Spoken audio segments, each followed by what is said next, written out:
আমার সবসময় ভয় হতো যে আমার সাথে যার বিয়ে হবে সে আমাদের পরিবারের মধ্যে ভাঙন না ধরিয়ে দেয়, কিন্তু তুমি তোমার ভালোবাসা দিয়ে সবাইকে হাতে হাত রেখে থাকতে শিখিয়েছো। জীবনে হারের মুখ থেকে জয়কে ছিনিয়ে আনতে শিখিয়েছো।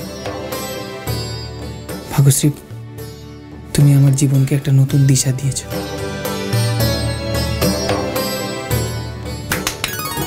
আমরাও আছি এখানে। না না না, তুমি উঠলে চলবে না, কারণ আমাদের একটা ছবি চাই বৌদিদি ম্যাডামের একা চেয়ারে বসে।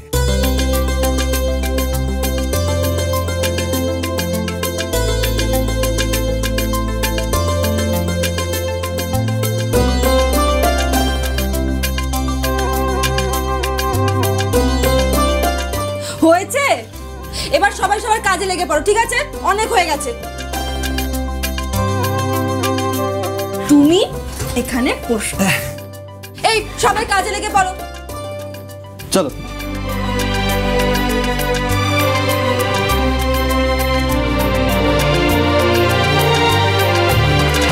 আচ্ছা, এটা কি লক্ষ্মী স্টোর?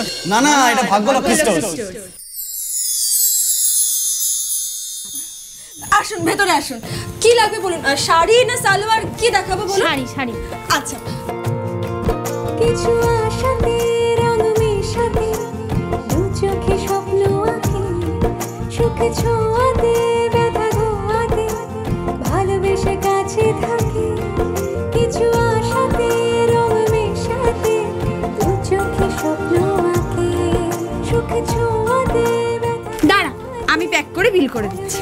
কাছে থাকে ভাগ্যলক্ষ্মী, ভাগ্যলক্ষ্মী, ভাগ্যলক্ষ্মী, ভাগ্যলক্ষ্মী। প্রথম দিন ভাগ্যলক্ষ্মী স্টোরসের বৌনিটা কিন্তু ভালোই হলো।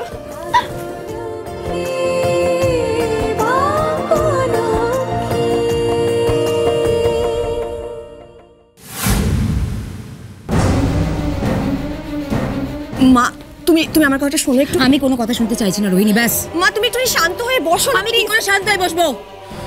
কি করে শান্ত হয়ে বসবো আমি? আমার কপালটাই বসে গেছে শান্ত হয়ে। আমি কি করে বসবো? তুমি আমার কথাটা একবার এত মামা করো না রোহিণী, প্লিজ। এটা কি? হ্যাঁ, এইভাবে জিনিসপত্র ছড়িয়ে রেখেছো কেন? গুছিয়ে রাখতে পারো না? তুমি জানো না তোমার মায়ের পছন্দ হয় না যে জিনিসপত্র ছড়িয়ে রাখাটা? কি করছো এসব? তুমি রাখো। তুমি কি করছো? বিশ্বাস কর রোহিণী, আমার সবকিছু ভেঙে নষ্ট করে দিতে ইচ্ছে করছে। আমার আগুন জ্বলছে। তুই আমার সামনে থেকে সরে যা তো। মা, তুমি এই জিনিসপত্রের উপর রাগ দেখিয়ে ভাগ্যশ্রী রাগ মেটাতে পারবে? কি লাভ হবে এতে তোমার? রোহিণী, আমার ভাগ্যশ্রীর উপর কোনো রাগ হচ্ছে না, বিশ্বাস কর। আমার রাগ হচ্ছে আমার নিজের মেয়ের ওপরে, রিয়ার ওপরে। কি করে আমার মেয়ে হয়ে এতটা বোকা হতে পারে ও? সমানে সমানে ভাগ্যশ্রীর হয়ে কথা বলে গেল আমার সামনে দাঁড়িয়ে দাঁড়িয়ে। শুধু কথা নয়, হাতে হাত মিলিয়ে একেবারে দাঁড়িয়ে রইল। এত বোকা কি করে হয় বলতো? রোহিণী, একবার নয়, আমি হাজার বার বোঝানোর চেষ্টা করেছিলাম তোমার বোনকে, কিন্তু কে কার কথা শুনে? শুনলই না। বিশ্বাস কর রোহিণী, আজ যদি রিয়া আমার তালে তাল মিলিয়ে একটু যদি ঝামেলাটা করতো না, লক্ষ্মী সরকার বাধ্য হতো লক্ষ্মী স্টোর্সটাকে 3 ভাগে ভাগ করতে। ইনফ্যাক্ট রুষার বাবাও রেডি ছিল। তখন আমি ওই লক্ষ্মী সরকার আর ভাগ্যশ্রীকে টের পাওয়াতাম। কি লাভ হলো? আরে বাবা, আমার মেয়ে জামাই যদি ভাগ পেতো তাহলে আখিরিতে দখলে আমারই আসতো। শুনলো না রিয়া, উল্টে কি হলো? লক্ষ্মী সরকার পাওয়ার অফ অ্যাটর্নি ভাগ্যশ্রীর নামে লিখে দিল, ব্যাস। মা, আমার মনে হচ্ছে ভাগ্যশ্রী কোনো একটা টুকটাক করেছে, না হলে লক্ষ্মী জেঠিমার মতো মানুষকে বশ করে নেওয়া এতটা সহজ না। না, লক্ষ্মী জেঠিমা ভাগ্যশ্রীকে এতটা বিশ্বাস করে যে পাওয়ার অফ অ্যাটর্নি ওকে দিয়ে দিল, আর কাউকে নয়। আর দোকানের নাম পর্যন্ত ভাগ্যলক্ষ্মী স্টোর করে দিল।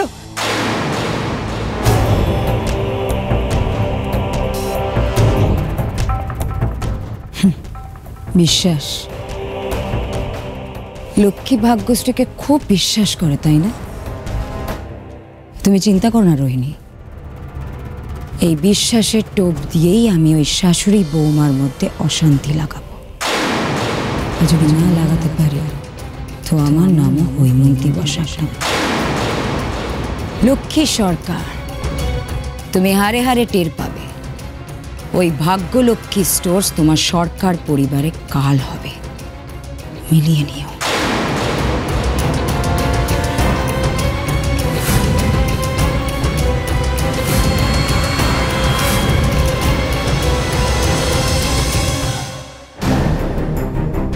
এখন তো আমরা বৌদিদির ওপর আরো ডিপেন্ডেন্ট হয়ে গেলাম daddy. She is the boss now. এখন তো আরো বেশি করে ডিকটেট করবে সব কিছুতে। ড্যাডি, পুরো প্ল্যানটাই তো বুমেরাং হয়ে গেল। আর এই বাড়ির লোকেরা এত বোকা না, বৌদিদি ছাড়া আর কিছু দেখতেই পায় না। হ্যাঁ, প্ল্যানটা ফেল করলো ঠিকই, কিন্তু সবকিছুর একটা ভালো দিক থাকে। একটা জিনিস না আমার চোখের সামনে একদম ক্লিয়ার হয়ে গেল। শোন, দাবা খেলায় মাঝে মাঝে ইচ্ছে করে এক একটা চাল হেরে যেতে হয়, তাতে অ্যাডভান্টেজ পাওয়া যায়। অপোনেন্টের ফাঁকটা পরিষ্কার দেখতে পাওয়া যায়। আমি এখন সরকার ফ্যামিলির পাঁচিলে ফাটলটা পরিষ্কার দেখতে পাচ্ছি। হোয়াট?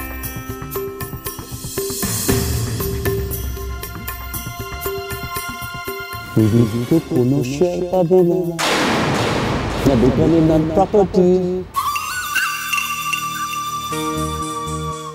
লক্ষ্মী সরকার একটা চাল দিয়েছে, চাল চাল চাল। তার পাল্টা চাল আমাকে দিতে হবে, তাড়াহুড়ো করে নয়, আন্দাজ করে নয়। সঠিক সময়ের জন্য আমাকে অপেক্ষা করতে হবে।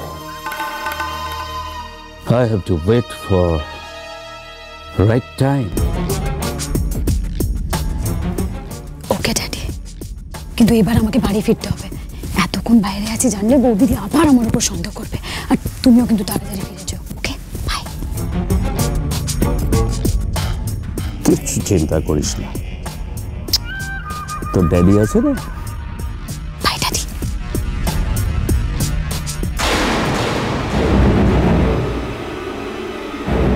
এবারে আমাকে সেই গুটিটা সাজাতে হবে যার একটা চালে ভাগ্যশ্রী সরকারকে মাথ দিতে পারবো।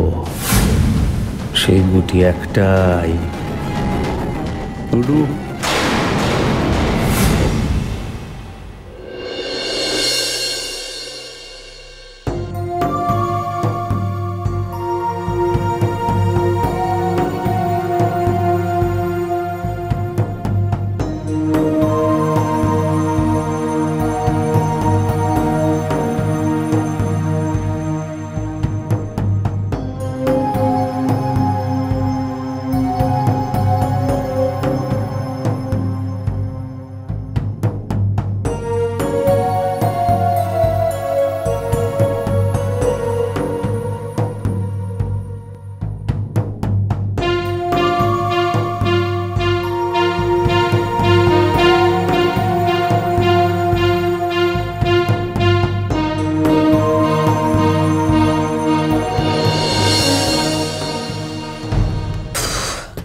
থ্যাংক গড, কেউ জানতে পারেনি। কেউ কি জানতে পারেনি রুষা?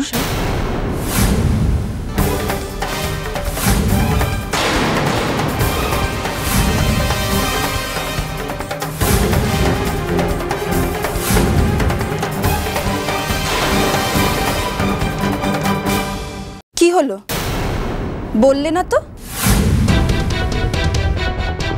সবাই কি জানতে পারেনি বলে হাফ ছেড়ে বাঁচলে? না, কিচ্ছু না। আমি যাই কিচেনের কাজগুলো করে নি। 1 মিনিট রুষা, ওসব পরে হবে। কোথায় গিয়েছিলে তুমি? অ্যাকচুয়ালি আমার না কিছু কাজ ছিল, তাই বেরিয়েছিলাম বৌদিদি। এই ভর সন্ধেবেলায় কি কাজ ছিল তোমার?